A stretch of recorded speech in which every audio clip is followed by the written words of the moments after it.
زملكاويه خالصه في الجهه اليمنى واليسرى. سلام يا تريكا، صلاح لهدف اول، قريب قريب قريب، جول جول وهدف اول. لكن نقول ايه ونعيد ايه؟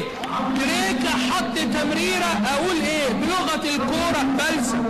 بلسم من تريكا، وهدف اول عن طريق عمرو زكي.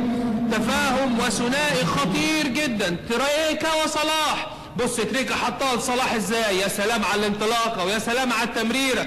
وصلاح بمنتهى انكار الذات، عرضيه لعمرو زكي ما يقدرش يعمل فيها اي حاجه غير ان هو يضعها في المرمى الخالي، معلنا عن تقدم الفراعنه في لقاء اليوم بهدف اول. لكن تمريره سحريه، تريكا حط له واحده كده سحريه، وصلاح عملها بشكل ممتاز. وعمرو زكي على طول في الشباك الخاليه يعلن عن التقدم الاول لمنتخبنا الوطني. 1 منتخب مصر لا شيء منتخب زامبيا. بص البصه بتاعت صلاح، بص التمريره بتاعت صلاح، سهلت كل الامور، وزكي في المكان